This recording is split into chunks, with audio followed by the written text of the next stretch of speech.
Mego was investigated as being part of organized crime. Mego's warehouse manager was arrested and tried and jailed for 6 months for bribing a customs official. Well, the prosecutor said, that's just the tip of the iceberg. I think Mego is connected to the Philly crime mob that controls the Jersey docks. They took him to court on racketeering, and the bank shut off Mego's line of credit. And it went through like, oh, well, Mego's involved with the mob. No, there's no proof of it.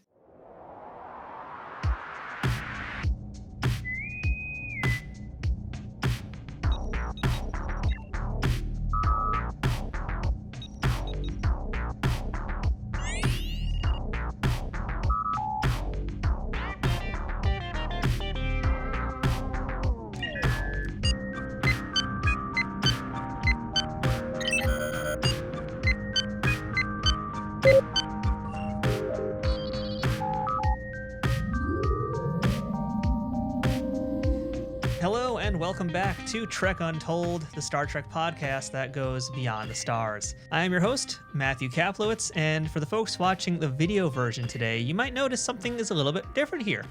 And one of those things being that I'm not alone today, because today we were joined by Dr. Mego himself, Mr. Paul Clark. Paul, how's it going? It's going great. Awesome. And not only that, you may have noticed that Paul is in the flesh with me today. Yes. Which is astounding, because typically we are not this kind of a show, but today we're recording here at Press Record Studios in Long Island, New York. And I'll tell you guys all about that a little bit later on here. But yeah, this is the first ever face-to-face Trek Untold recording. So Paul, you are awesome. among really... I'm inaugural. You are. You've inaugurated the studio. This first ever type of show we're doing. This is wild. So things are going to look a little bit different. They're going to sound a little bit different, but it's still the same kind of show. And I'm just excited to actually be here and have someone to talk to face-to-face. Yeah, nothing beats it. Really true, because it's really this podcast began back in the early pandemic days, and I was forced to do everything by Zoom. Yes. And it worked out well. It's been great, and I love it. Zoom is great. It's amazing how we have really accepted it. I mean, all meetings now are Zoom. And what cracks me up, though, is so many of the people that we Zoom with aren't on camera. Right? Same for me. It's like, I'm used to doing, again, years of interviews in person at all sorts of events and stuff, and I've been doing Zoom for so many years. It's actually kind of weird to have someone right next to me, but this is good. Hey. I'm happy to do this again. And so, we're going to be talking today about a lot of really cool toy stuff, because as folks know, I am a hardcore toy collector, and we are joined by a person who knows the history of really the earliest Star Trek toys out there, which would be Mego. Yes. And so we're going to get all into that here. But before we start talking Mego toys, I want to remind everybody, since, again, we're not doing the usual type of show here, we're going to run down some of the usual spiel. So, hey, if you're not following me already on social media, don't forget to follow at Trek Untold on Twitter, on Instagram, on Facebook, and, of course, follow us on YouTube at youtube.com/@TrekUntold. And I want to shout out all of our Patreon supporters as well. They help make this show go, as a Packlet would say. So thank you to all my folks on Patreon for being wonderful to us, keeping the show going at warp speed. And if you'd like to become a supporter of Patreon, visit patreon.com/TrekUntold. We'll have all those links, of course, in the show notes. But Paul, let's start talking Trek. Let's start talking Mego. Yes. And I want to ask you the question I always ask my guests at the start of these things. And Paul, what is your earliest memory of Star Trek? It had to be 1974, 75, when I saw Day of the Dove. Day of the Dove was your first episode in color, because we had moved to my grandparents' house and they had a color TV. So all of a sudden, every show I saw was in color, whereas previously we'd only had black and white. So I stumbled upon Star Trek. I think that was around the time the Filmation cartoon was coming on Saturday mornings. So I think the first thing I probably encountered was the Filmation cartoon. And then the show was on reruns on Channel 11 in New York. WPIX, shout out. WPIX. And I remember distinctly, Day of the Dove was the first episode I saw. Really? About how old were you? That was 70. I would have been 10 or 11. Okay, good age to get into Star Trek. Yep, and fell in love. Just start becoming. When PIX ran, when I was in college, PIX ran the Star Trek at midnight each night, and I'd get home at like 11:30 from my gas station job and watch Star Trek. And then first time I saw Star Trek, I was focused on Spock. Spock is like superhero. He's super strong. He's got all these extra abilities. He's really cool. When I was in college, I realized Kirk is the ultimate manager. He is the guy who leads from the front, worries about his people. I was taking courses in management in college and went, Kirk is the guy. You know, So Kirk was your shining example of how to manage business. that's how you manage people. Wow. So you were also watching the animated series you said as a young kid too, right? Okay, so like were you a sci-fi fan growing up or was Star Trek really your first kind of taste of it? I mean, I was a comic book kid. 5 years old, going to the barber, he had coverless comics. Classic way to read them, He of had course. he had a whole tray of comics that, and he would get the coverless ones from the stationery store when they sent back their returns. So I was reading Batman, Superman, Spider-Man, was getting into all, and shortly, 1972, Mego came out with World's Greatest Superheroes. And I went to a 5 and 10 in Mineola called Big D with my mother and brother and saw on the shelf Batman and Robin. And my brother and I had been watching the Batman TV show. I was reading Batman comics, and I was like, a kid-sized Batman. And I, completely fell in love with him. Yeah. So we're talking Mego, though, because you're talking about World's Greatest Superheroes, which is like an amazing toy line, which we can get into. But I actually want to back up for a second here because Mego's history doesn't begin at World's Greatest Superheroes. So where does the story of Mego begin? Well, 1954, Marty Abrams' dad, David,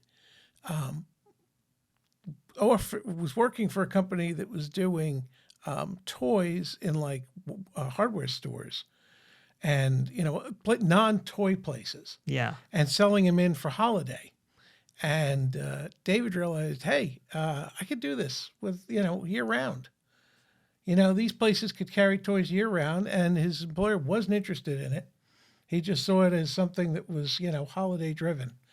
And so David went off and started Mego. He had the contacts in Japan at that time to do the manufacturing and started the company.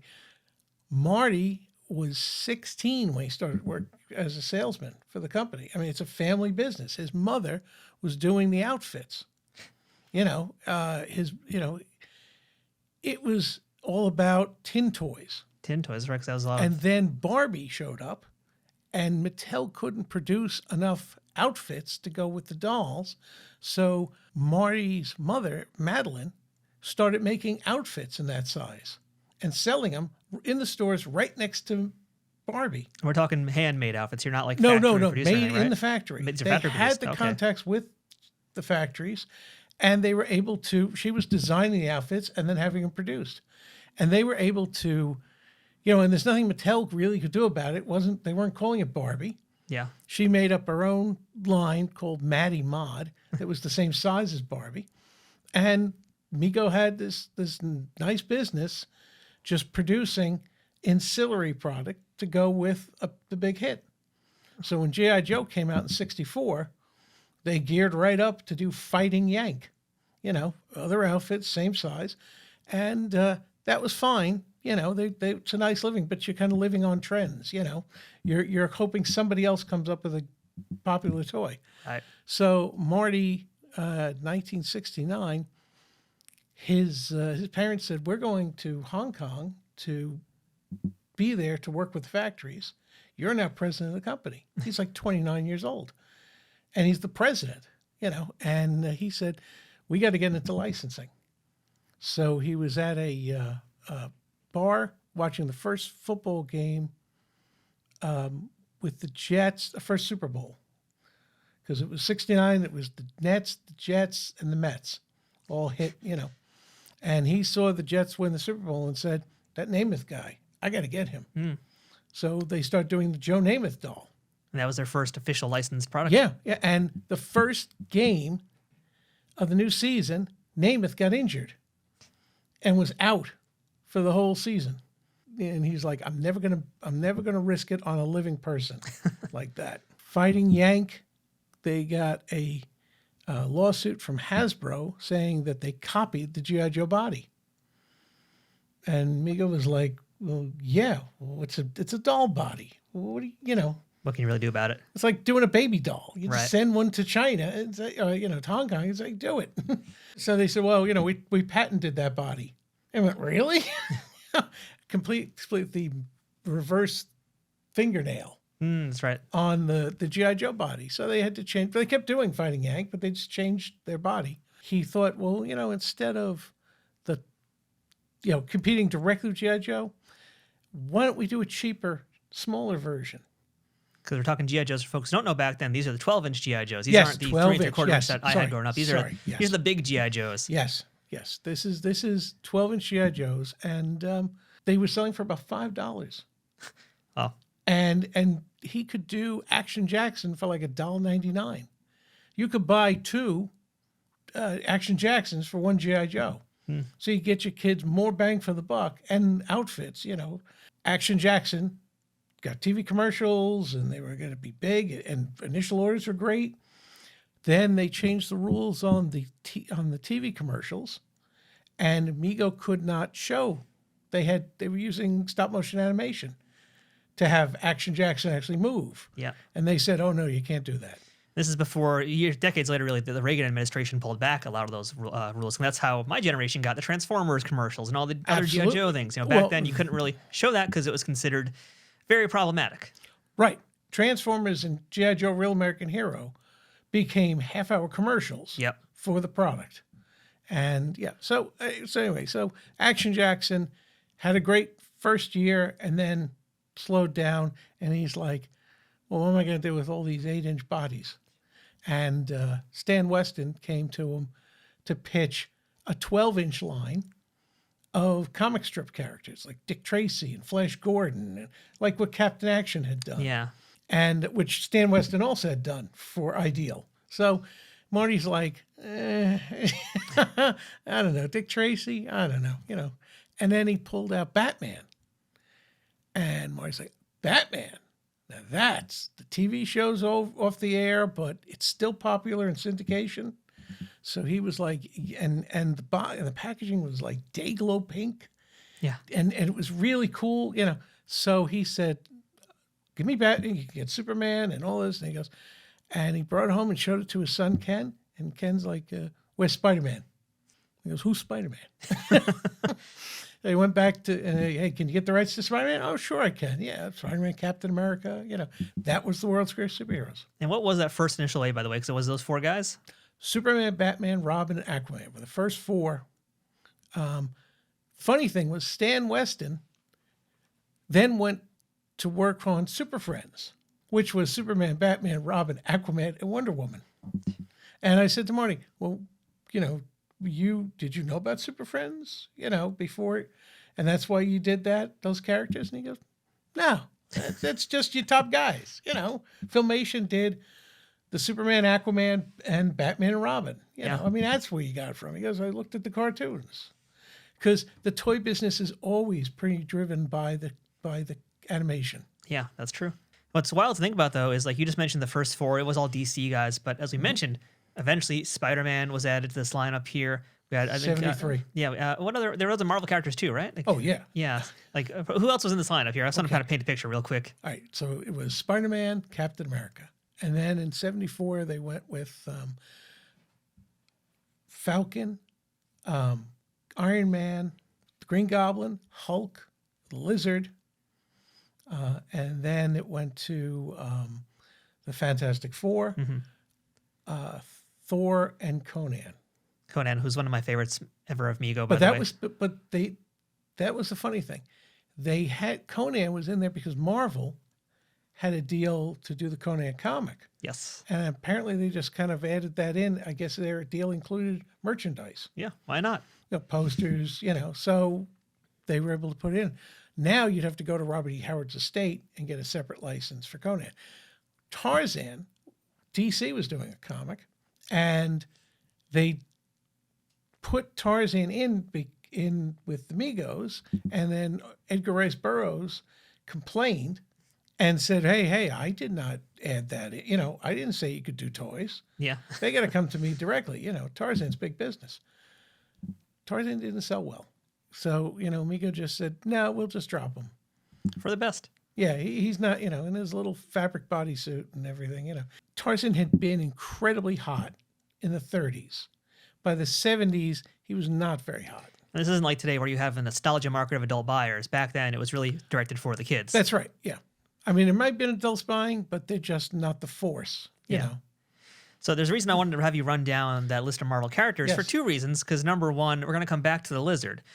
But more so because, again, the picture I want to have you paint is the fact that one company is producing Marvel and DC figures simultaneously. Yes. That is unheard of now. Yes. That is wild. And Mego was doing it before that was even a thought in anybody's head that, oh, we should actually probably split these things and keep these guys away. No, Mego had every major comic property. Because Mego showed that they were able to reach the kids.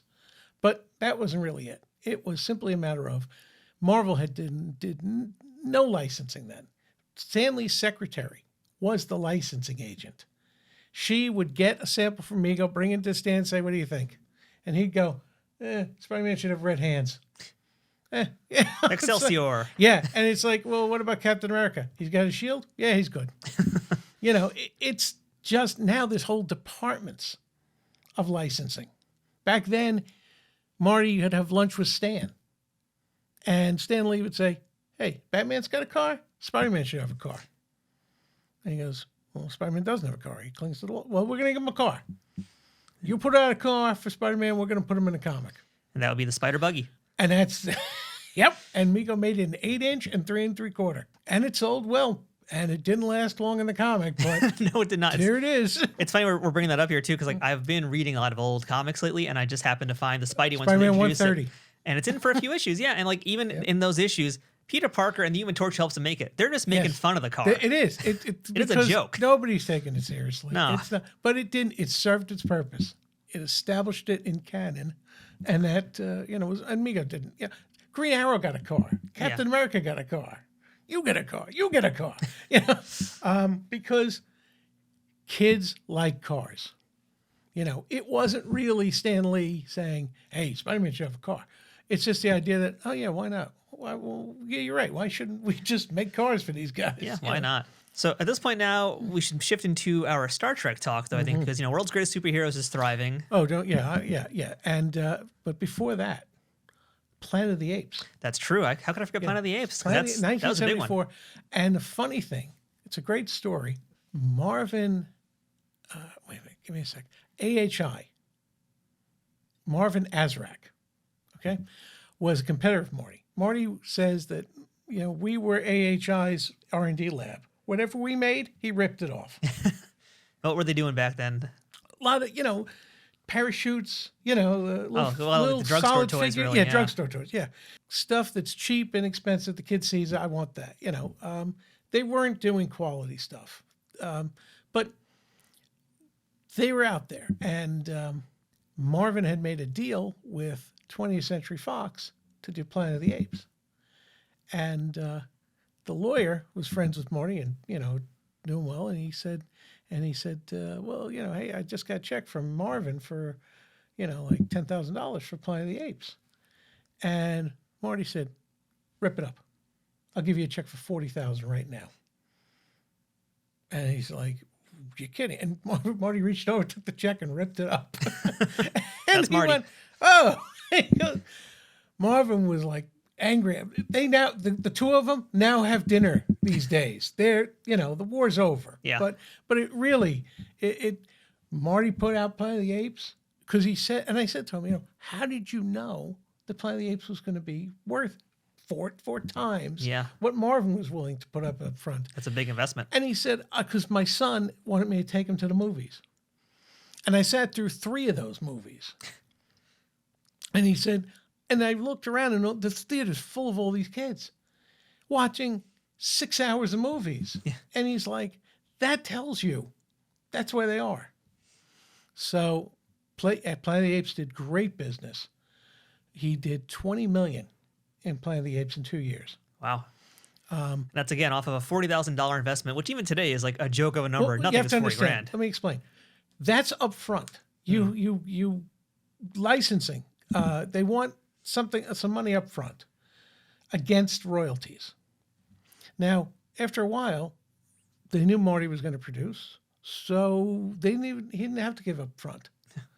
They just said, "Oh, I'll do that. I'll do Happy Days." Okay, and then the royalties start coming in, and you don't worry, and he's good for it. So, now licensing departments are more about the upfront than they are the royalty.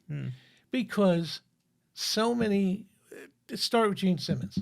He kept licensing Kiss out to people for $10,000 or $20,000, and they wouldn't make anything because, a lot of people are just bozos. They talk big and never produce. Right. And he was willing to promote it. Oh, the Kiss coffin, the Kiss barbecue, the Kiss, and it never come out. And the fans are like, well, what happened to that? And he's like, so he started saying, forget it. I want $50,000. I want $50,000, and if you don't produce something, at least it's worth my time. And then it went to $100,000, but and then that in licensing, that then extends to everywhere. And next thing you know, the Batman TV show license was $100,000 when they finally settled all the legal. Right.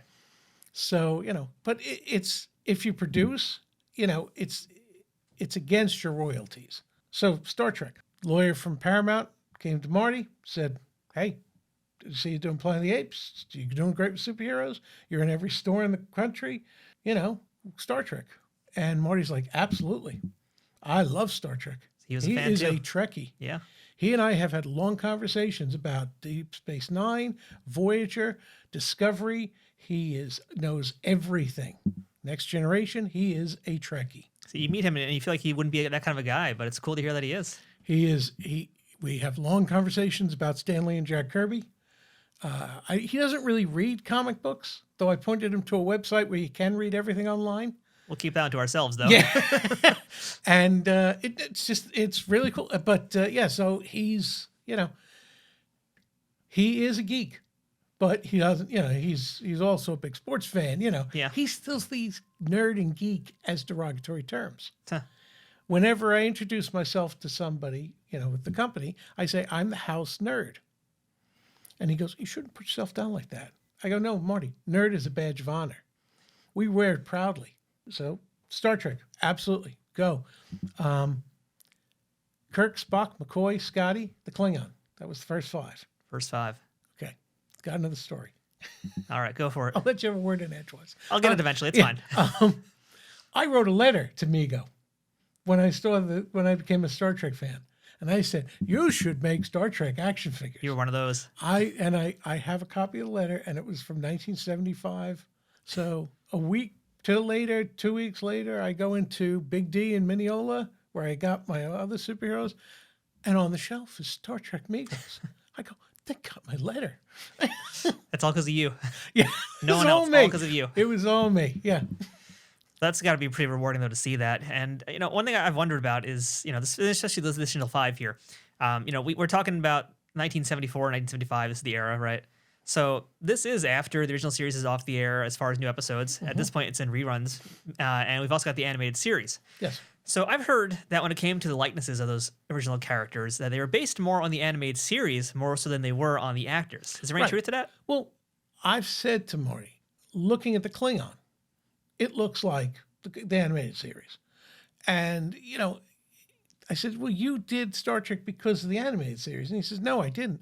I did it because I liked the show.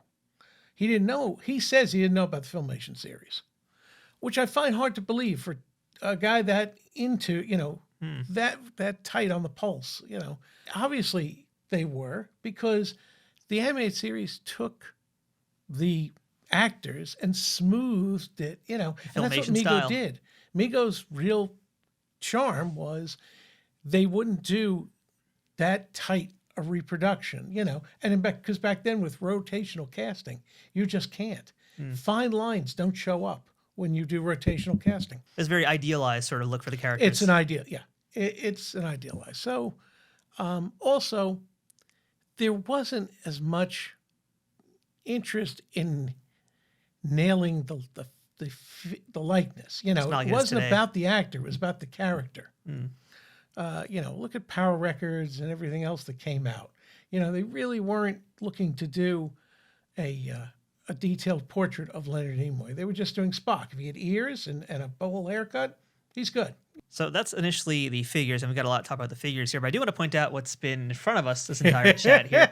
Because let's start talking now. Mego starts with the figures, but of course it goes well, and they start to branch out. So what is this big beauty we have on our table today? This is the Mego 1975 U.S. Star Trek Enterprise playset with transporter. Which is so fun. Hopefully it's working right. We can't tell from our angle, but we'll assume it is. Let's put it this way. There's a red and a green. I feel like I'm in Star Trek toy royalty right now because I've got this thing in front of me, and it's gorgeous. I brought this to Marty Abrams' house. We were doing a documentary for the Toys That Made Us on Mego Star Trek, and I brought it to his house and left it there overnight. And his wife said he was playing with the transporter all night. I would too. I brought it full of figures, vintage. But this sold 500,000 pieces. That's a wild number for the 70s. It was. They were selling, but it was $15 retail, and it's a perfect playset. It folds up and it has a carrying case. You can lock it and take it to grandma's. Go there, open it up again. You're on an alien planet that smells of cough drops. Yeah, I was going to say, yeah. And the interesting thing about this too, like what kind of is interesting about this is just like how much vinyl is used. Like this isn't like you think of a playset for my generation. This was made in Brooklyn. Made in Brooklyn, really? These were made in Brooklyn because there was a company there that would do the, like for furniture, that would do the vinyl. The clear vinyl wrapped and sealed with rivets. It's like my Italian grandmother's couch. It is. But it's wiped clean. You wipe it clean and it stays neat. And, But, when Diamond Select Toys wanted to make this enterprise again, they went to China, mainland China, and they were like, it's going to cost, so much. And we have to ship them one to a case.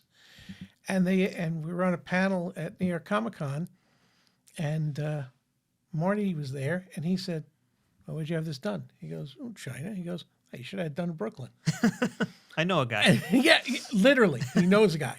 Orthodox Jews that do this, and Marty knows through the contacts and had it done. So it was done domestically, shipped out domestically, and it was great. We should add too, because again, a lot of modern toy collectors. These days, most of the companies are actually now in California. They kind of moved out to the West Coast, but back in this time period, really the bulk of the toy companies and production was done in the East Coast and in New York. 205th Avenue is the toy building. Yep. Okay? That is where every company had an office. That's where Toy Fair was, not at the Javits Center. Yeah, before Javits was there. But buyers would come in February and go up to the different floors. All the companies had showrooms set up to show their product. It was worth your life if you worked for another company to sneak into somebody else's showroom. That was sabotage. Yeah. It's cutthroat days. But Marty said I couldn't talk in the elevator because I was being listened to. He says, whatever I said in the elevator, by the time I got out, somebody was prototyping it. And it really is very much cutthroat because it's also all about the Benjamins at the end of the day. And one of the things about Mego is that they've always been known for being very cost-effective toys. Yeah. And I want to kind of talk about that now with the figures here, because we can go into numbers about profits and all that thing, but profits mean nothing unless we know how much stuff cost and why they were so cheap. So, right. We can use this as an example. We can use the figures as an example. But what made Mego different in terms of their costs that made them so much more profitable, too, back in the day? The one common body. They weren't they weren't tooling a new body every time. One of the comedies of modern action figures is it's all injection molded and it's all sculpted plastic. So that every time you do it, you have to make a new tool. And tooling is about $5,000 for an injection tool that would make one figure. Mm-hmm. So Mego did a rotocast head, did the same accessories. With Star Trek, they made lower legs out of blow molds. So instead of even doing boots, every Star Trek character and Zorro got blow molded lower legs. Which I appreciate, by the way. I'm happy they weren't like removable boots because there would be just like thousands of those boots missing at this point. Yes, there would. And as Dr. Mego, I'd be making money selling them replacement boots. So maybe there was a mistake along the way that maybe Mego should have actually done boots. It was brilliant because it's like, you know what? Kirk does not have to think of play value. They were very much thinking about play value. Do you need to lose a boot after having done the superheroes? It's like, well, how often does Captain Kirk take off his boots? Really, never. They know. Oh no. Okay, well, that's a little bit. Maybe that's the one episode. Where, yeah. Not that. One with the Native American analogy. No. Or is it a different one? When did he have his boots on that one? The buzzy people, the ones that were going faster. There was definitely a scene of Kirk putting his boot on after. Oh, geez. Talking season 3, aren't we? Yes. Yeah. Season okay. 3. Enough said. So yeah, that's as far as like what they were doing to kind of keep the cost down. It's brilliant. It worked out really well for them, and the line continued. Everybody got moneymaker. the same phaser. Everybody got the same phaser, which is the And cutest little thing, by the way. And the bad guys got red ones. Yep. You know, it's like, oh, yeah, the Klingon. When I did, if you can see on here, I did Core the Klingon. Yes. I gave him a Klingon disruptor. The proper disruptor. And Marty said to me, why don't you just give him the same gun?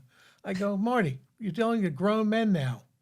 Details matter. Has to be screen accurate. Yeah. We're watching the episodes now on a 70-inch TV in 4K. You know, it's really detailed. I now know that Core did not have shiny, sparkly black pants, but they're gold, which shows up very nicely in scenes on big screen TV. Yeah. know. So, no, I can't get away with, just make them look like the same, you know.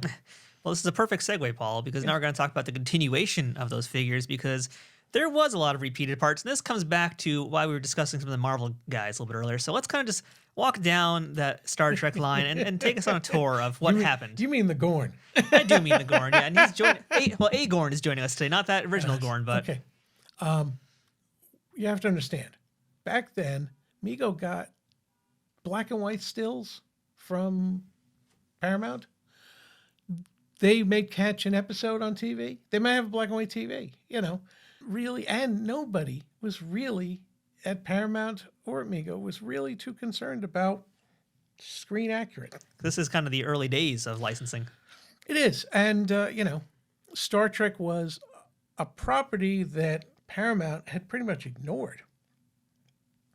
You know, Paramount had bought Desilu, and until Star Wars hit, I mean, Roddenberry had been talking about doing another show, but when Star Wars hit, all of a sudden the execs at Paramount said, "Ooh, don't we have a space thing? Yeah. Dig that space thing out and make a movie." So, you know, the motion picture, while we think it was a you know, something that would obviously happen, wasn't really going to happen until Star Wars hit. Right. If Star Wars had flopped, I think we would have been seeing a TV show called Star Trek 2. Star Trek Phase 2, I think it was, right? Phase Something like that, 2, yeah. Mm-hmm.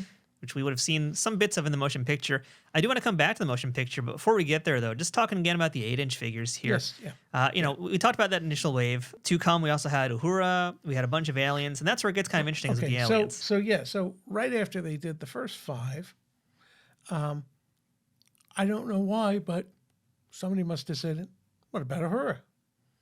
And they were like, "Well, they're selling. What are we going to do? We just did the crew." And they said, "Well, we should do aliens." So they did Uhura, and then they put out the Sharon, the black and white face, you know, but not Frank Gorsh, not screen accurate. Right. They just said, "Well, he's got half his face is black, half face is white, half his outfit's black, half the outfit's white." These are toy guys. These are, you know, they're going, what difference does it make? Kids don't care. And I have to ask you on that note, too, who was the figure that they used for that? If it wasn't, was it brand new or was it actually someone else's pre-used mold? It is. It's Verdon from Planet of the Apes. So it's a Planet of the Apes figure they just kind of repainted. They took the Verdon, which was probably a sculpt laying around since they had done that in 75, you know, and the aliens hit in 76. So somebody probably grabbed, you know, a cast of it and went, yeah, there you go, just painted it and sculpted. You know, I mean, look, they're sculptors. You know, I work with sculptors now, and sometimes I will tell them, "Listen, I want you to take this head and change it. You know, I like this look, but I want it to be different." You know, with Gorn, another of the aliens, great character, but how many of these guys really ever saw it in color? True. So you get the black and white photos, you go, "Oh, that looks like the Lizard. We just did him from Marvel." And they go, "Great, do him in brown." Well, because the Lizard's green. Yep. So even if somebody said, "No, the Gorn's green," yeah, but we can't use that on this, you know, and give him a Klingon outfit. And we got leftover Planet of the Apes bodies. Put that on there, too. It is a kit bash. That is a literal definition of a kit bash. Because, listen, it's a company. You know, they're putting out product. They're selling it to kids. And this is, I hear all the time. Every time I push back for more quality, they go, "Are kids going to really know?" I said, "You're not selling to kids. You're selling to grown-ups." All right? And yes, they do. They know every detail. We really do. We were having lunch. The Mego people and Star Trek people were having lunch in the city one day. And one of the Star Trek people asked me, "Have you seen Discovery?" And I went, "Yeah, I'm not all caught up, but I know Pike is in it." And I said, "When you see Pike, you know the Telosians can't be far behind." Star Trek people all laugh. Yeah. The Mego people said, "What the hell did you just say?" And I repeat, I said, "When you see Pike, you know the Telosians can't be far behind." And they're like, "What does that mean?" It's like somebody in finance is checking their iPhone, like, do we have an appointment with a Telosian on Sunday? Yeah, they're going, "What the?" And literally, like driving home, the president of the company is going, "When you see Pike, you know the Telosians can't be far behind." Like it's just a joke he didn't get. He's trying to understand. If not for my horse, I never would have spent that year in college. I'm like, I said, "Look, you see Pike, that's a fixed point in time. So you know where. And you know sooner or later he's going to meet the Telosians." That's, it's part of canon. It's part of, Pike is going to get injured and then he's going to go off the Telosians. So it's just a matter of where are we in Pike's timeline? Like I had 3 heads. But that's what so when they go, "Oh, what difference does it make?" It matters. It Okay? does. Details matter. Hey everybody, we'll get right back to the interview in 1 second, but I wanted to remind you all to check out Trek Untold over at Patreon.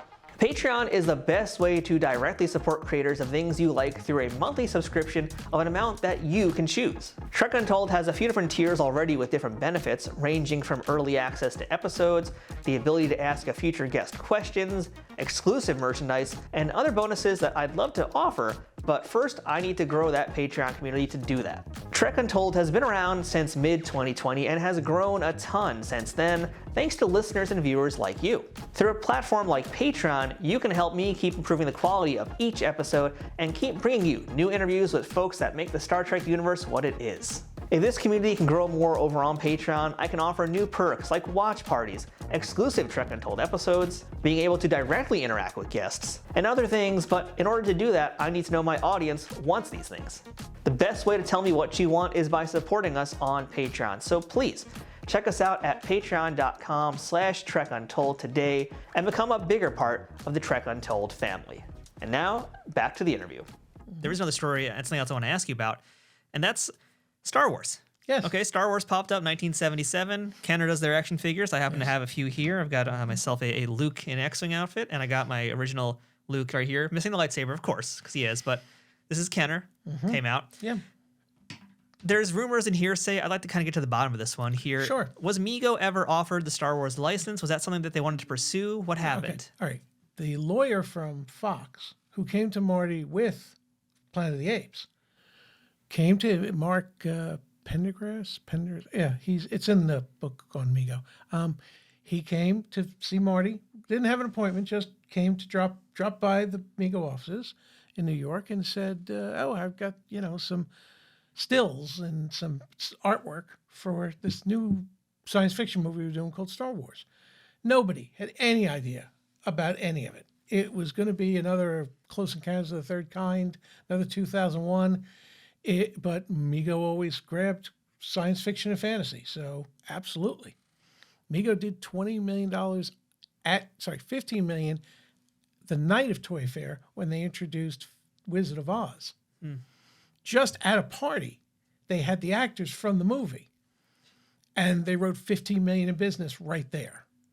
So another $5 million by the end of the show. So fantasy, science fiction, superheroes, absolutely. Mego's, ballywick.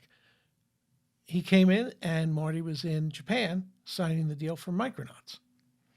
And nobody's in the office. The lawyer was there, and he's like, come next week. Marty will be back. You'll definitely sign that.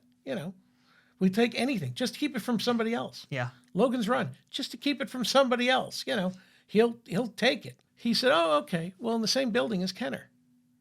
And so Mark's like, "Well, I'm here. I might as well go see Bernie Loomis, who normally is in Cincinnati, but Yeah. he was in New York." And he went in and he goes, "Oh, wait, Marty was out of town? He didn't, I'll take it." Wow. I don't care what it is. I take it. Just pulled it right from out under the rug. Absolutely. Yeah. Get $25,000 for everything. Coloring books, everything. They had no idea. They were not going, oh, this is going to be the biggest. Nobody had any clue. It's the guy that did American Graffiti. Yeah. But it's a space movie, and it's either he wanted to do Lucas wanted to do Flash Gordon. Yep. But Dino De Laurentiis had it tied up. So he said, I'll make my own Flash Gordon.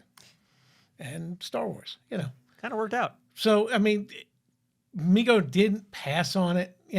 Nobody was there who could have grabbed it. If, anybody in the office had the authority, and that's the problem with a small company. Yeah. Marty was in Japan. His production manager, Neil Kublin, was in Japan with him, going over Micronauts. Now, Micronauts did great business. And Baron Karza looks just like Darth Vader. That came out, Micronauts hit in 76. Star Wars came out in late 77. Remember, they missed Christmas. Yes, they did. So it was actually 78 before the toys hit. But, Mego would have done 8-inch Star Wars. It's crazy to think how different it could have been. But at the same time, because of the gas price shortages, petroleum goes up. Petroleum is how plastic is made. Because of the oil crunch of 73, Mego put out Comic Action Heroes, which are 3 3/4 inch with the bent knees and the unfortunate hand placement. And I go, how did that ever get past a meeting? How did anybody see a prototype and not go, whoa, you got to move that hand. You got to turn that. You got to do something on that. But forevermore, people will be like, why is he doing that? And I'll leave it up to you to put a video or a picture. Yeah, I'm not touching that one. But that is kind of the crazy thing, though, because, again, now, at this point, Kenner comes along, and they do their Star Wars figures and 3 3/4 inch. Because they took some Dukes of Hazzard figures in order to make the prototypes. Right. Because Mego was doing 8-inch and 3 3/4, because that was, there was a gas crisis again in 77. Yeah. So as a result, they were going, well, let's keep going with the smaller size. It's cheaper, kid friendly. So Star Wars then, once Star Wars came out, it became the format. Right. Because Star Wars ate everybody's lunch. And that brings us to the next Mego toy I want to cover today, which is this guy right here. I've got a few of these guys. In fact, I'll hold a bunch of them up here. These were the motion picture figures from Star Trek, and these are quite different than the typical Megos that you think about, because these guys are the 3 3/4 inches. Yes. And I was telling you, Paul, before we started doing this, I feel very strongly about these figures that these have much better likenesses than the Kenner Star Wars did from that era. Well, I don't really know if Kenner caught up until years later.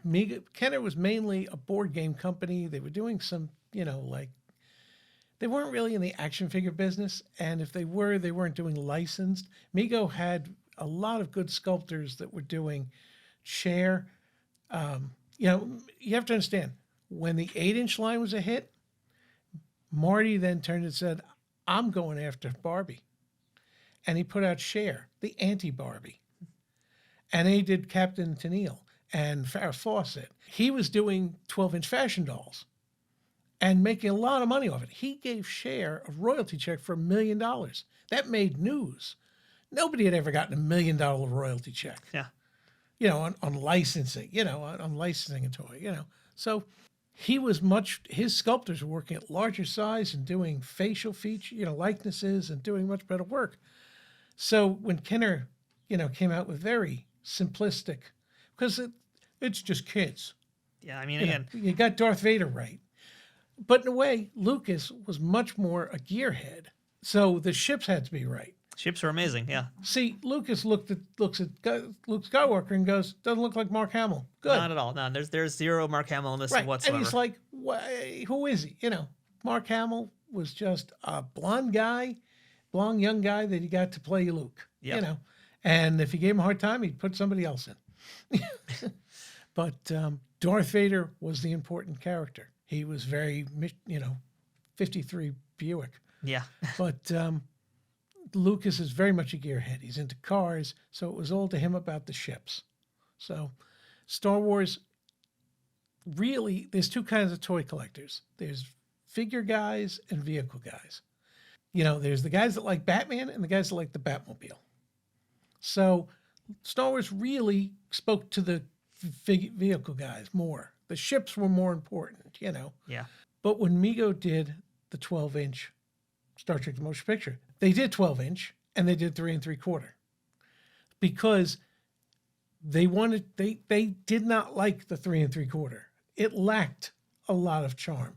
So they still wanted to put out the large size that could really capture the face. Before Star Trek the Motion Picture came out, Paramount asked Mego to put out more 8-inch Kirk and Spocks. Flooded the market with them to get the public ready for the motion picture. That's why you have found Mego Kirk and Spocks out there. Yeah, it's true. Well into the 80s. Yeah. Creation in Mineola, the Creation Entertainment that runs the conventions, started as a retail store in Mineola on Jericho Turnpike. And they had literally a tray, like boxes of Mego Kirk and Spocks. That's wild. They also had the second series, Aliens. Oh, yeah. Let's talk about those aliens, too. Because, again, I'm just marveling at how great these figures were. Because, really, these likenesses are gorgeous. The folds, the clothing. It's such an interesting time, too, for Star Trek stuff. But, yeah, the real rare ones was the aliens. And I believe that's because, basically, the way these guys were shipped was Starfleet was Wave 1, and then aliens were Wave 2. And really, no one carried the aliens, right? Well, no. The first set, which was Sharon, Gorn, the Neptunian... There was a Neptunian, yes. And was the Megado in that wave? And Megatu. No, not Megatu.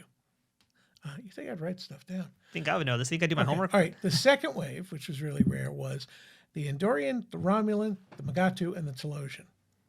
So let you guys figure out. Have you guys write in which one we left out, which was the Keeper. Keeper. Which I laugh when I say Neptunian and the Keeper, because when I made the Keeper with Diamond Select Toys, Paramount said, that's not our character. And I go, well, it's kind of like Balak. And they go, no, the Keepers were the Telosians, and Balak was Balak. And he said, Mego just made that. We didn't make that character. And I said, okay. They said, well, just take the TM off it. You can do it, But the Neptunian was created completely by Mego. It's not in any show. It's not in the animated series. It's not anywhere. They basically said, hey, how about a fish alien? Why not? It's just kids. Yeah. Now, kids would love it. So they actually are out there. You can tell how well something's sold by how prevalent it is in the aftermarket. There's still plenty of Sharon, Gorn, Keeper, and a different guy. And the other guy I forgot. The other guy. We'll leave it at that. But the second series did not sell well, didn't get distribution well. And so the reason why they're so hard to find is because they just didn't get sold.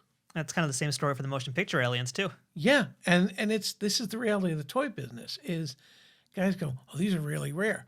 Well, they may have produced less because they were worried, like female characters, they frequently produce less of. Or buyers, you have to understand the toy business. You show the manufacturer shows the product. Buyers have to place orders, or it doesn't get made. And I've had that with, we go to shows and the retailers like Walmart and Target and, Best Buy, and there's a lot less now. Yeah. That place their orders, Diamond, distributor license to play. And you just go through the orders and go, well, nobody ordered this. Or in tiny numbers, so we just can't go to production. And the fans shriek. They're like, but you showed it. I'm like, I'm sorry, you're not children. Now you guys know all these details. It's a very different time now, yeah. It's a lot more transparent. And it's all constantly every day on the social media, What are you doing? What are you doing next? What's coming out? I mean, I'm not even a toy maker, but I see it all the time in different pages where it's like, you showed this 3 months ago. Why isn't it in my hands yet? And I'm like, do you know that a toy takes 12 to 18 months at minimum from start to finish? If it gets green-lighted. If it gets green-lighted. Even then, it could still get stopped dead in its tracks at any point. Right. And with COVID, we were working in Marty's basement, which is not a bad place. Yeah.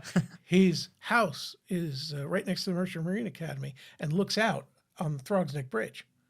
So I'm working in a basement, but I've got a view of the Throgs Neck Bridge. So I'm like, this is not bad. I've been lucky enough to visit his house once. That was in 2016 when they were announcing the return of Mego, and that's a whole fun story we can get into in a different episode, perhaps. But yeah, it's a lovely house. And just to wrap up our talk of this era of Mego, because I do want to go into the demise, but I want to talk about some unproduced stuff. So I know for a fact that if we're talking motion picture, that there was an unproduced shuttlecraft that was meant to go with the bridge play set. I don't know if you've ever found it or heard about it, but was there anything else for the 8-inchers as well? I mean, there was. Okay. Apparently, there were two things. And actually, they were found in, I think, catalogs. Because mail order catalogs, like the major department stores and all would have catalogs. Sears and JCPenney. And they would have to print those in like May. Yeah. To then drop on to get to your house by like August, just when you're thinking about Christmas. Of course, nothing changes. In publishing, there's a saying, Christmas in July. That's very true. So they had probably shown at Toy Fair a Spock in a vehicle where he was face down. Like a moon rover or something, kind of like this little planetary vehicle where Spock would just be placed, the figure would be placed in on his stomach. So it's like a spider buggy, but he's doing a face plant. That's right. Okay. Yeah. So that was planned and never saw the light of day. There was another one where it was a play set where their sick bay would be on one level, and the sick bay bed was like that red plastic basket they give you French fries in, which probably somebody just brought in and go, hey, what about this? Yeah. We had lunch, and they gave me this. Hey, this would fit a figure. and then it was supposed to be like engineering on a lower level. So, it was kind of like, it was a great idea, but there wasn't enough retailer interest to go to production. So. And then there was, as I mentioned, too, the Vulcan shuttlecraft for the motion picture, which I know there's like 1 or 2 photos that I've seen on the Mego Museum. That's, I think, all that exists of that, too. Yeah. A lot of times, sometimes you would just get a sketch. Yeah. Somebody may not even get to prototype stage. I have prototyped figures that have never been produced. So I'm the only one that has the only copy of it, only. But what we try to do is we try not to show it. And I get this every day. Like, well, what about the next wave? What are you doing? I'm like, not till it's approved, not till I'm told, yes, we're going to production with this. The Telosian and the Endorian Ambassador that Mego just put out. Yes. That did not get enough interest from retailers. It got some, but the decision was, well, maybe we won't make them. And Marty actually said, no, we're going to make them.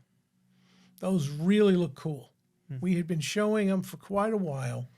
And he's like, no, I want to see them in production. I remember seeing those at Toy Fair because I have another YouTube channel for folks who don't know called Nerd News Today. And I've covered Mego at Toy Fairs.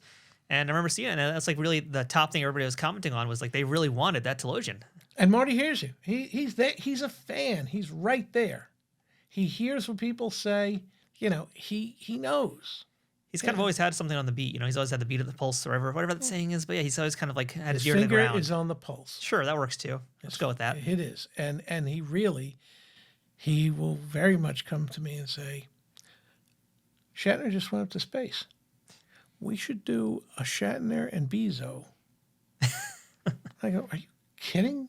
You're not going to get Jeff Bezos to give you a license for his likeness? Do you know how many people would like to make a Jeff Bezos voodoo doll? Yeah.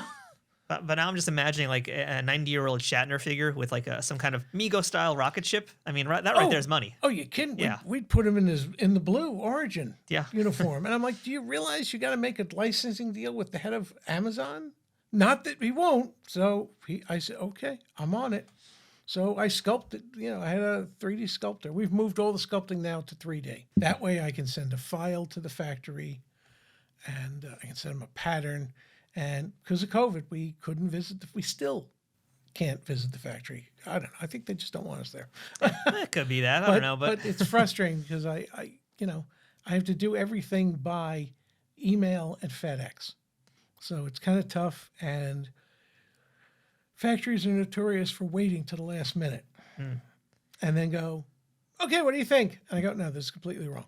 The color of the Endorian Ambassador is wrong. It is too blue. It should be lighter. And I went, Well, we already ran them Hmm. because, we got to make this shipping deadline. We can fix it the next run. Sure.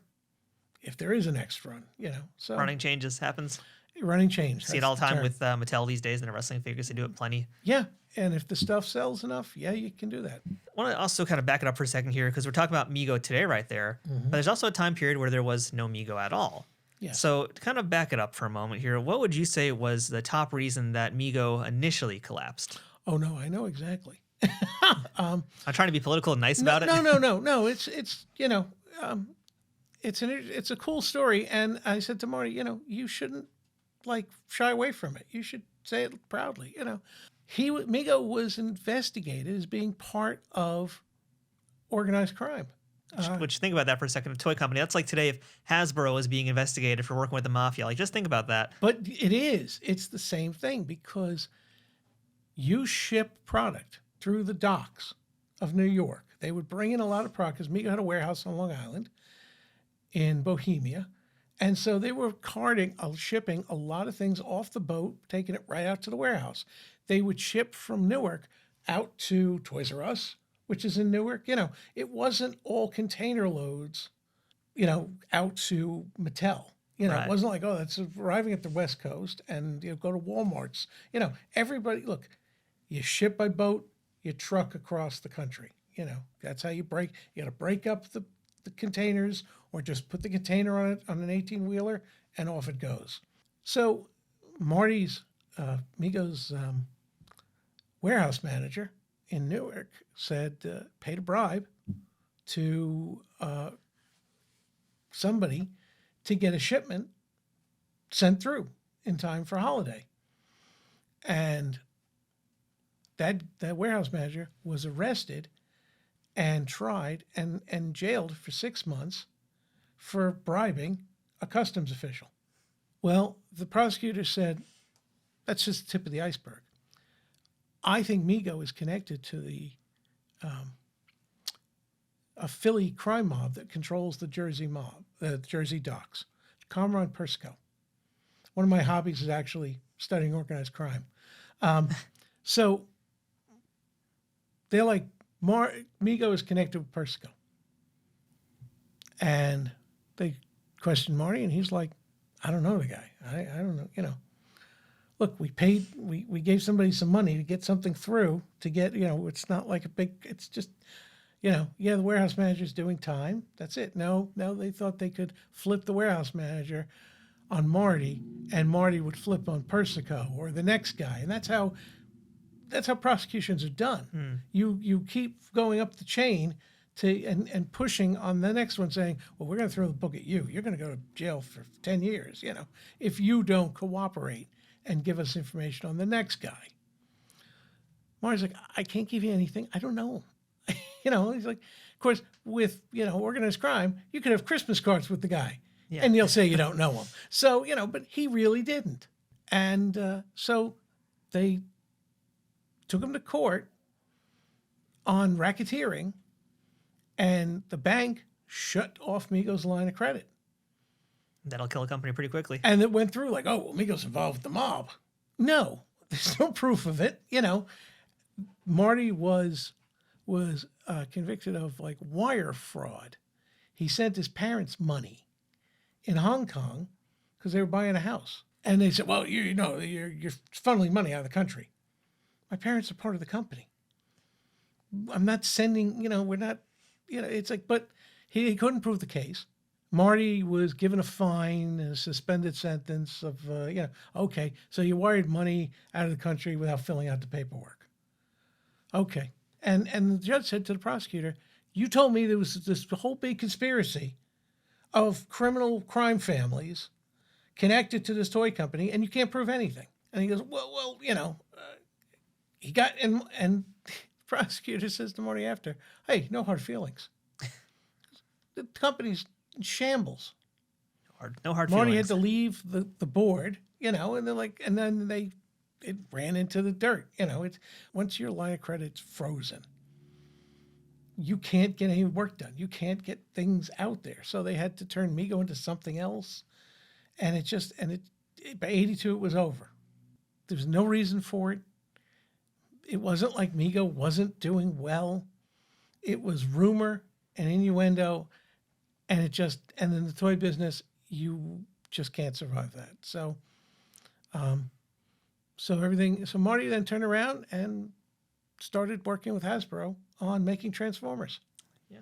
He actually was working with an engineer in Japan with the hinge to turn a robot into a car and a car back to a robot. And he was going to call it Interchangeables. Interchangeables.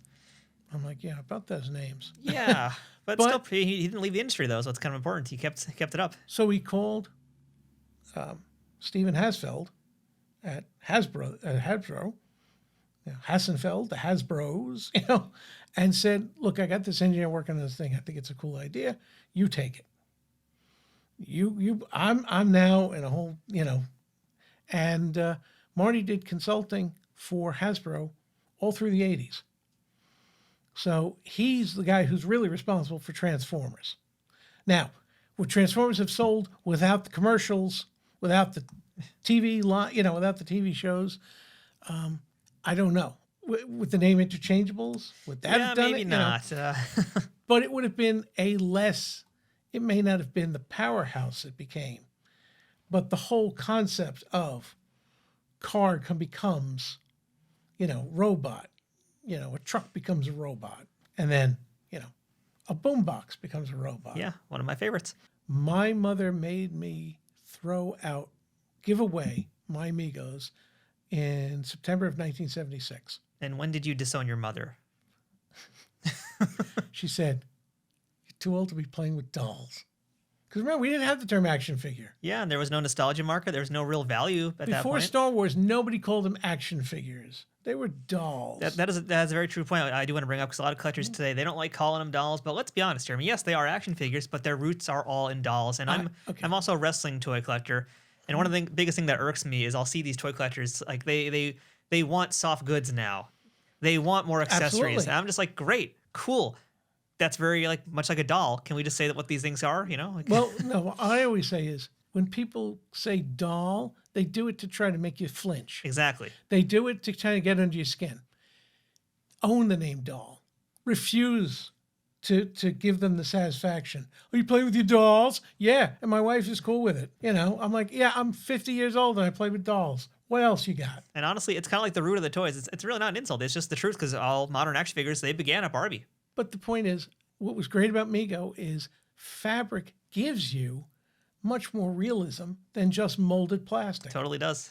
You can, with capes, you can there's not a Darth Vader. I mean, now they're using PVC as the cape material, but it still it's molded and cool, but it lacks that real 3D tactile that clothing brings to a figure. Yeah, there's something special about it, and that's the Mego charm, too, is they have that kind of retro vibe to them that you don't really see in a lot of other figures. My whole mission has been to try to get a new generation into the Mego format. So it's not just 50-year-old men go, yeah, I remember I had that. No, there's so much more you can do, and you can enjoy it. And don't let people, make you feel weird and say, you play with your dolls? This is kind of a perfect segue, though, because this leads into now, we just talked about the demise of Mego, but now we're into the revival of Mego. In 2016, company comes back. And this time around, Paul Clark is not just a fan. He went from being fan collector to becoming Dr. Mego and now becoming part of the Mego world. So I had to give away my toys in 76. I gave them to my friend's little brother. He destroyed them. A week later, I went back. I said, oh, great, I'll just keep them at Tom's house. I'll just go over there. Yeah. His brother ripped them apart. Blew them up. I'm like, nothing? Yeah. Okay, so high school, senior year of high school, I meet a girl. For my 18th birthday, she gives me Superman, SpiderMan, and Captain America Megos from Toys R Us. Okay? I'm like, you got me Megos? She goes, I know you like superheroes. I go, these are Megos. My mother made me give them away. I'm 18. I have a car. I have a job. She can't tell me what to do. I'm back. And then I started buying. I was going around to stores to buy them up. And I'm like, where is everything? What's going on? I was buying in the flea market at Roosevelt Raceway in, out here in Garden City. And there was a guy who was bringing Megos from Canada. Huh. And I was like, what happened? Where is Mego? Why aren't I seeing them? He goes, oh, then you know, they went out of business. And I was like, I stood there in that parking lot, right then and there, and swore an oath. This wrong of history will be righted. Mego will come back. I will bring it back. That's pretty much what happened. Maybe not entirely single-handedly, but... Until the internet. I had been trying to figure out how to make replacement parts. Yes. Because, you know, you lose belts, boots, capes, gloves all the time, you know, phasers, you know. I want to learn. I started to make capes, and I was sewing them along on the railroad, going back and forth to work. And some guy looks at me and says, what are you doing? I said, minding my own business. What are you doing? He goes, I said, I'm making Batman capes. He goes, oh, for kids? Sure, for kids, yeah. Little kids about that big, yeah. Very small kids. But Dr. Mego was, once the internet came out and the Mego Museum came out, and we found that I wasn't the only grown man that was playing with toys. And I'd say I'm not like a big Mego collector, but even I knew about Dr. Mego in my little small world of action figures. I started in 1997 as Dr. Mego. Went out to the message boards of Mego Museum and said, from now on, call me Dr. Mego. And they went, okay, whatever, dude. And I started doing, I figured out how to make the gloves using soldering gun and pool toys. I figured out how to make the boots out of using resin and silicone rubber.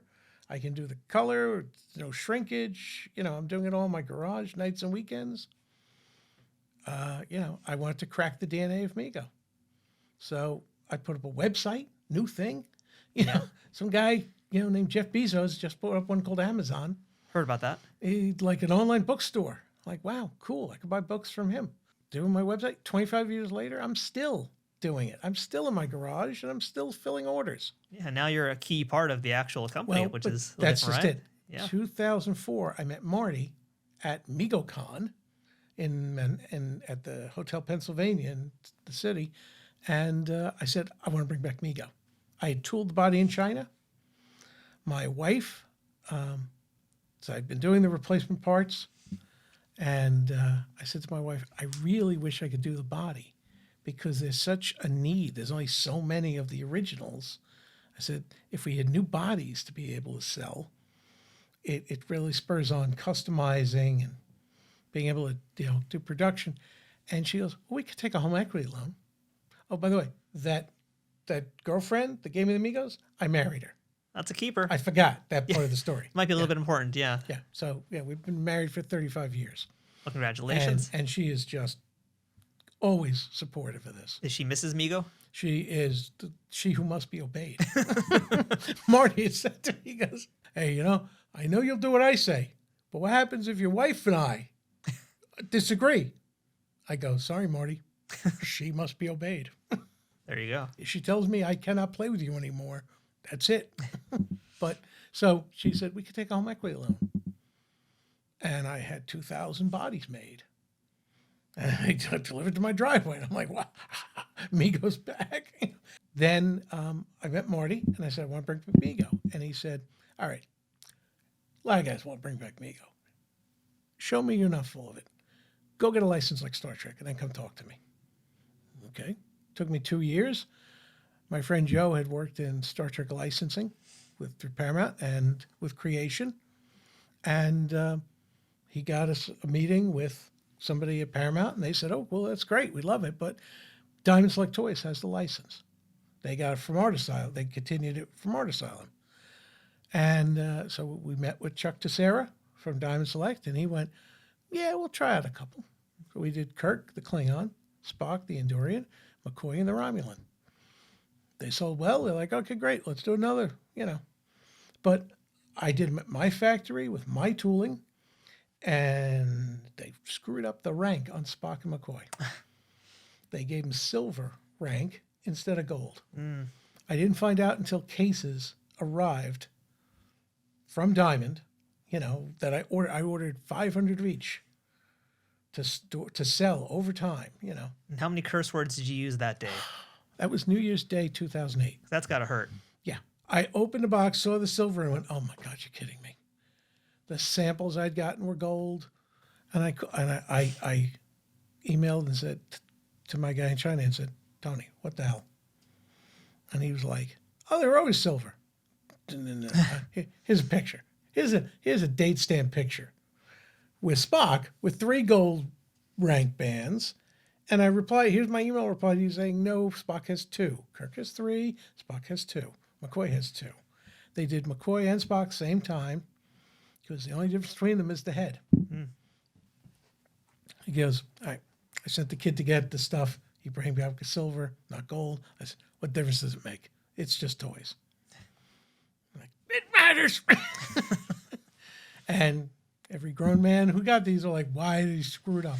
That's a rough first outing. You can always tell the ones I made with diamond versus that, those two. You could even argue it was intentional, even though it wasn't. No. No. I'm trying to cover for you like a decade later. No. I will just take my lashings. I will, yes, I have sinned. Sorry, we forgive you because you've done many good things since then. Well, but so then it was, we got a retailer that wants an exclusive. I was like, Con. I want to make Con. They were like, well, but Mego didn't do that. We don't have to do just what Mego did. We can make others, So made Con, and it was an exclusive, and everyone went crazy over it. James Brady, the guy who sculpted the Gorn, and Sulu and Chekhov, and the Andorian ambassador, he did Ricardo Montalban. James had a site, still has a site called Mego Madhouse, where he's shown custom Star Trek figures for years. And whenever possible, I go to him to get, hopefully someday we'll get to do Trelane.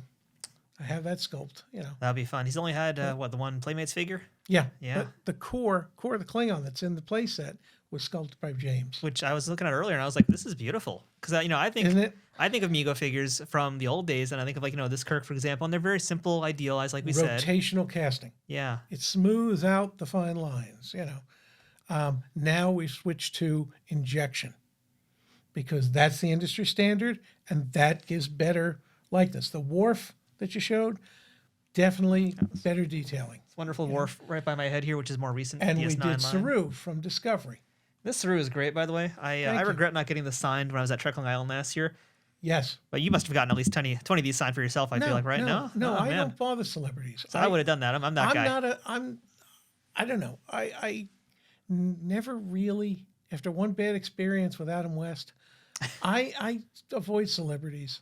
I mean, this just rings Saru to me. This is so great. I love this one. And there are custom-made boots. Yeah, that's right. We're talking boots. To make the hoof. Yeah, right? Like, how cool is that? And once again, I had to fight with Mego management to get those custom-made. Because they're like, why can't we just give them the regular boots? And I go, because we're not selling to children. I mean, the cool thing, too, about this Saru also is, as I look closer at it, even has, like, the little Starfleet insignias in this pattern. Like, absolutely. Again, Paramount said that is important. It is. Thanks to digital, we could print.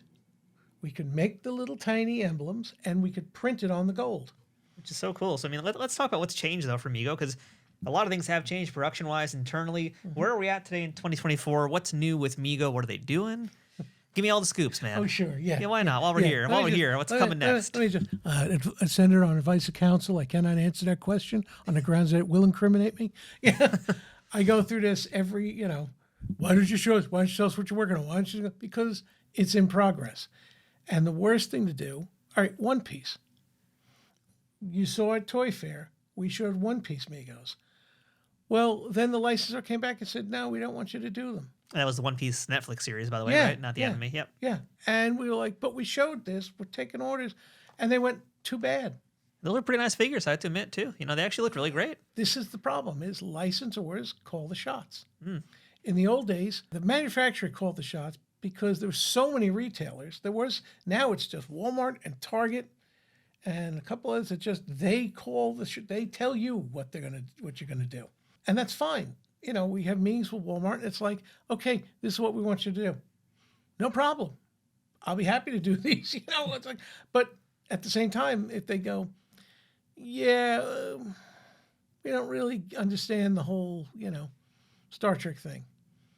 And I go, well, but that's a really important market, and you have to, and there's a big fan base, and it's demonstrable. I mean, we point to conventions, and and they go, oh, you think, when we were doing the Target wave in 2018, I was pushing for Star Trek, Planet of the Apes, superheroes, Wizard of Oz. These were the big sellers from Mego, and they were going, no, Brady Bunch, Facts of Life. A Brady Bunch, which sat on those shelves for years. But the point is, they were like, we know. We're Target. We know. We know what sells in our stores. Well, okay, you're buying 600,000 figures. So I can't really argue too much, except I have to say, I know the collector market. I know what people like and what they don't. And I see what sells. And I'm telling you, you can buy a Fonzie for $10 on eBay. There's no reason to be making Fonzie again, but they wouldn't listen. So I was like, look, at least let's do something different, like Brady Bunch. Brady Bunch. I said, okay, Brady Bunch, let's do Alice, Greg with the tiki, and Marcia with the football. And I actually have her bruised up in the face, and the football hit her in the face. And they were like, oh, why would you do that? I go, because otherwise it's boring. You got to be ironic. Didn't quite work out, but I mean, I guess that kind of leads me to a more loaded question here. And I'm going to reach across you for a second and just grab one of these guys. Because these are an important footnote in Star Trek toy history. And it's going to bring me to a big, big question here because it's something I hear discussed a lot in Star Trek toy communities. So in my hand is the Picard from McFarlane Toys. McFarlane Toys got the Star Trek license not long after Discovery Season 1 or 2, somewhere around that time. 2015? Yeah, I think it was right before Mego may have come back. And so they announced Picard, they announced Kirk. I have both of them here. They showed off to others, and that was the end of it. That was the end of their line. And I would talk to them years later, and they'd say it just wasn't profitable. I would go to Titan Merchandise at Toy Fair, and they do these great little cartoon-style TOS and TNG figurines, and they stopped after one wave of each, and they're like, it just isn't profitable. Most recent, we can look at, again, Playmates. Playmates revived the Star Trek line in a course, sort of like modernized way of what they did back, 15, 20 years ago. And it had one line, but it kind of died a horrible death in stores. And I talked to people at Playmates at Toy Fair and a few other toy events. They just said it just wasn't profitable. It isn't making sense for us. So really today in our toy market, now that that's gone, I mean, Haya is doing some stuff, and they're probably not going to keep doing that for much longer. Exo 6 is doing something, but at a very high price point. That's kind of a different league. That's so, what's the issue with Star Trek toys? And Mego's still doing it. So, what's the issue, and what's the secret sauce that's keeping you guys still making these? Well, our price point's low. We have a built-in fan base that we know we're selling to. They're not going away. Everybody's got their list. It's really a question of the licensing of the corporations. It's like we pay for the license, but if they say, well, approvals are a problem, and they're not really. I mean, I don't have a problem because the people I deal with at Paramount know Mego, know it, and know that I'm going retro, and so they go, okay, we get you, but Playmates is expecting Teenage Mutant Ninja Turtle numbers. They're looking for a bigger, and they're it's like, all about volume, and they're trying to do distribution out at Walmart, and they're going, and what they're competing with is Funko, who is sucking up so much retail space, and I don't understand why. It's kind of funny, just not to interrupt you, but we're talking about Mego and how they produce cost-effective toys. You look at a Funko Pop, and it doesn't get much more cost-effective than that. No, I don't think anybody ever opens them. I don't think it's something you play with. It's something you put in the office to let people know what you're into. It's a calling card. It's not really an action figure because there's no action to it. So I think it's a lot of fetishing. When you're a licensee, you have to go with what the licensor says. And if they tell you, well, we don't really think you're doing enough, or they aren't doing enough. Paramount would tell us, oh, wow, this is the 45th anniversary of Star Trek, the motion picture. Well, what are you doing? What events are you doing? Nothing. This is the 40th anniversary or something of Star Trek 3. Okay, I'll do Spock in the prayer robes. Oh, okay. What events do you have? I mean, the conventions. It was all Creation. Creation had everybody, and they had their big Vegas show. And now they've kind of, Paramount's taken that away and given it out to other people. So Star Trek is very much driven by the cult of personality. It's the actors. That's what people really focus on. I watch people stand in line and spend hundreds of dollars to get, autographs. I'm one of those idiots. I don't get autographs. It's fine, great, it's your thing. I don't want to talk to actors, and I don't want to get their signature on a piece of paper. And yet Marty says to me, "You want me to autograph for you?" Oh, absolutely, Marty. Absolutely, yes, that'd be great. Yes, autograph it. I don't get autographs, unless it's Abraham Lincoln. Admittedly, I do have a signed Marty Abrams Star Trek Mego. Awesome. So yeah, I do have one of those. Everybody's different. Yeah. And that's the cool thing about not having to huddle together in the basement of a Holiday Inn. When in the old days, Paramount is a huge organization that has so many properties. And I think their attitude towards Star Trek lately is we should let it rest a while.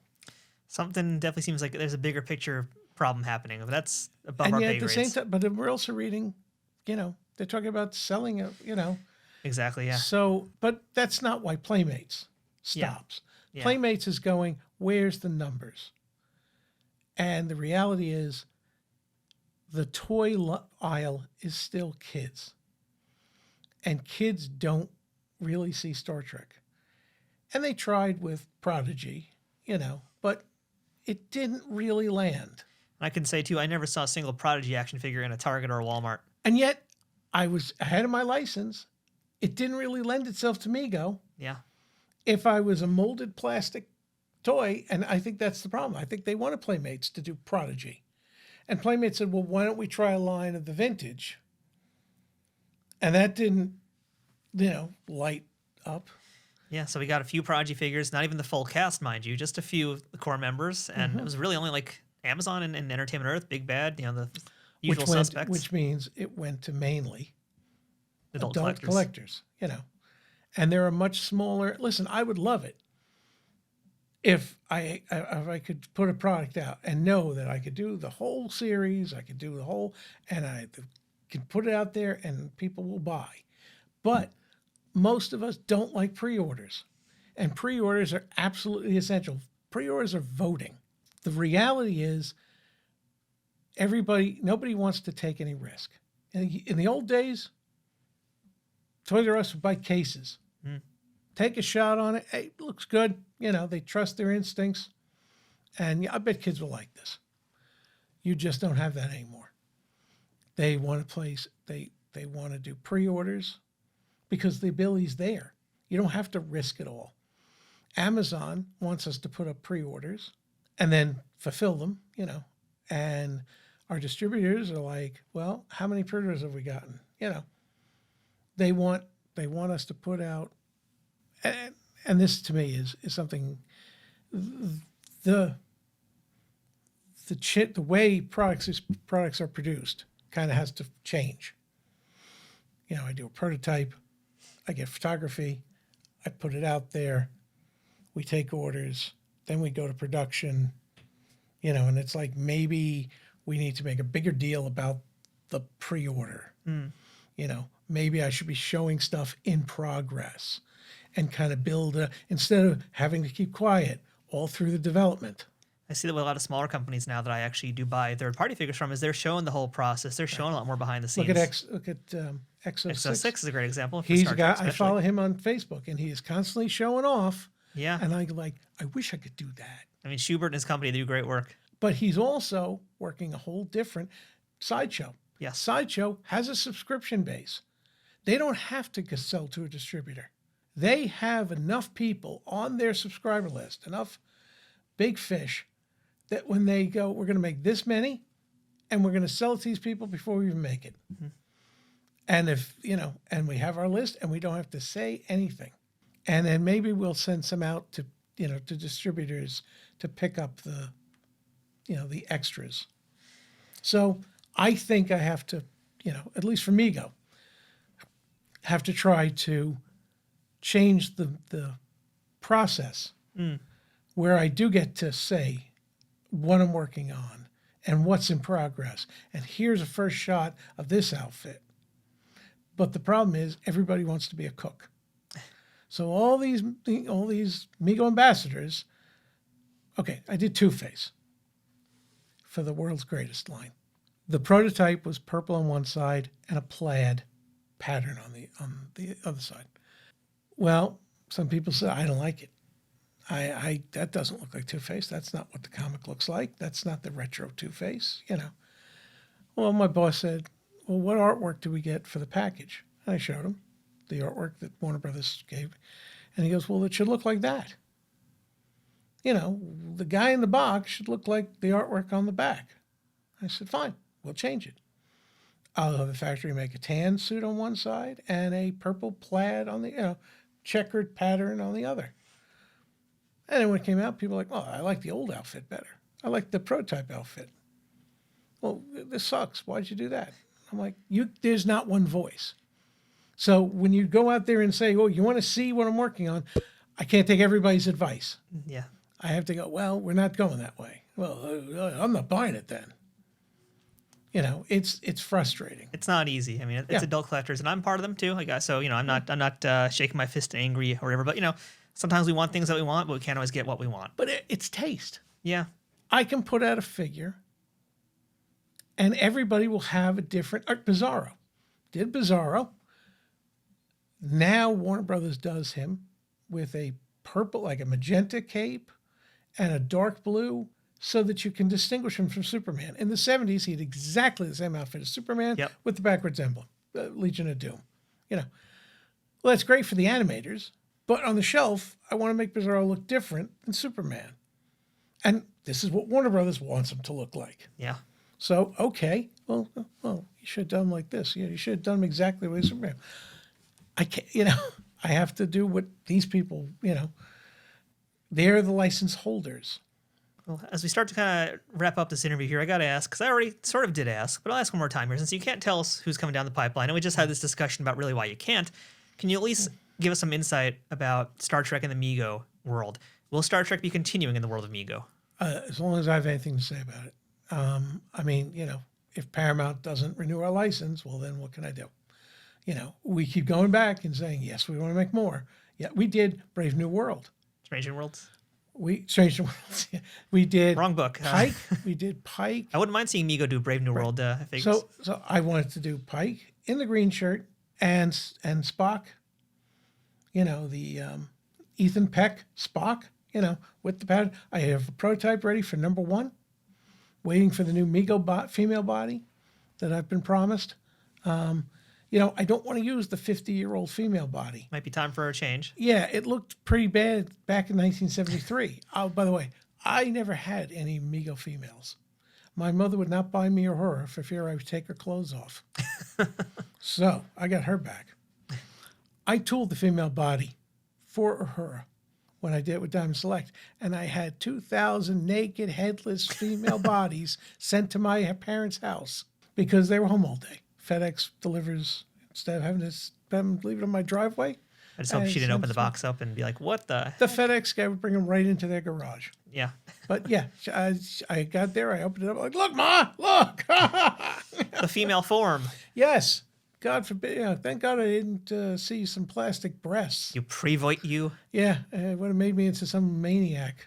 So we know that potentially there could be more Star Trek. We'll leave it at that for now. And we'll see where it goes. That's right. All right. Well, I'll take it as an answer. I know it's, again, I've done this toy thing for a long time too, so I know folks can't really give as much details as I'd love to get. But the fact is, if the license continues, there's a good possibility. I'll leave it at that. Listen, there's nobody who wants to say more what I'm working on. Yeah. If you could see my desk, at the office, it'd be like, but you can't do that. I remember NECA used to have every so often have some guy that would be like, hey, this is what I'm working on. I miss those days because you'd always see things hiding in the background. And it's like, yeah, but what you don't know is that he got in trouble with the licensor for showing on, things that haven't been approved. And they're like, well, now we're going to get crap. Yeah, I think that's the danger of licensed changes. toys. Yeah. Danger of licensed products. So as I tend to wrap up these interviews, I like to ask my guests a little bit of a lightning round here. But in your case, I just want to ask you one specific thing to tie it back to Mego. So on the show, I'll typically ask, what's the greatest piece of advice you ever got from someone, whether it's about your life or your profession, that you still think about today? But because we're talking Mego Toys, I want to spin this to, what's the most valuable lesson that Marty Abrams ever gave you, professionally or personally, that you still think about today? Marty's amazing. I go to his house. He treats me like a son. My son and I were at Marty's house yesterday cleaning out his garage of product. He's, cleaning up that mansion of a house he has on the water. And I got to go in there and get product. And he says to me, and he meets my son, who's 16, and he goes, "You got the greatest father ever." And I go, "Oh, thanks, Marty." He goes, "Hey, listen." He says to my son, "I know there are times, young men and their fathers don't agree, but you got to listen." Because Marty is De Niro. Yeah. For folks who don't know. De Niro in Casino. Not Jimmy Burke, who, had killed everybody after the Lufthansa heist. Marty is Casino De Niro, who's run the casino, and he's like, either you were in on it or you're too dumb to know. That should never hit a jackpot. Marty has every number in his head he ever did. And he remembers what he paid for World's Greatest Superheroes from the factory, what he sold to Toys R Us for, what they reached. He is completely in there at 81. He is still sharp, and he said, "Don't ever retire. All it does is make you wear out." He goes, "Still work, just keep working." He goes, "These guys that retire, they die. They got nothing to get them up in the morning. I don't care if," he says, "I'm 81 years old." He goes, "I still get up every morning, eager to get to work, eager to get on to the business." He says, "It keeps you focused, it keeps you alive, it keeps you going." So he is the most amazing man I ever met. He's a father, and he really cares. Well, it's great to hear. I mean, I've had the chance to meet him a few times, and he's awesome. I'd love to have him on this show sometime. Maybe we can find a way to wrangle him into this building. Not hard, because he's not that far away. That's what I'm saying. And he loves to sit in front of a microphone. So I'm putting this out there, Marty. Let's make it happen. Call me. Let's get him up here in Press Record Studios. That's where we are one more time today. We're here, Press Record Studios in Westbury, Long Island, New York. And for everybody out there who's watching or listening and is liking what they're hearing, is liking what they're seeing, because this is very different than the usual Trek Untold. If you want to come on in here, use our space, check out pressrecordstudios.com. Email us. I'm part of this company here. I'm part of this group that's doing all this wonderful stuff here with my partners, Richard Butler from Rageworks and Corey Gums from the Black Podcasters Association. We three have joined forces to make Press Record Studios happen, and we'd love to have you be part of this and help tell your story. So pressrecordstudios.com. Paul, what do you think of the space? You're the first guest I've had in here. This is awesome. This is beautiful. This is a clean, well-lit place that has no sound. I haven't heard a car going off, a dog barking, a kid screaming. This is nice. Your check's in the mail, Paul. Thank you. But for real, Paul, thank you so much. I've honestly wanted to have you on Trek Untold for a long time, so I'm really great. We got to do this face to face. The wait was worth it for that alone. Yeah, anytime, anywhere. Awesome. Well, appreciate you so much, Paul. Thank you, and we'll wrap things up here, folks. So if you want to follow Trek Untold on all the social medias, we're there. We're on Twitter, Facebook, Instagram, and TikTok at Trek Untold. Shout out one more time to our Patreon supporters. If you want to support Trek Untold financially, you can visit patreon.com/Trek Untold. Please don't forget to subscribe to the video version here on youtube.com/@Trek Untold. Basically, Paul, everything at Trek Untold. That's kind of the moral of the story here. Yeah. That's kind of the gist of things. Yeah. So again, thank you guys so much for watching here. And I'm Matthew Kaplowitz. Until next time, as I always like to say, fortune favors the bold. Trek Untold, the Star Trek podcast that goes beyond the stars, is powered by the Rageworks Podcast Network and affiliated with Nerd News Today.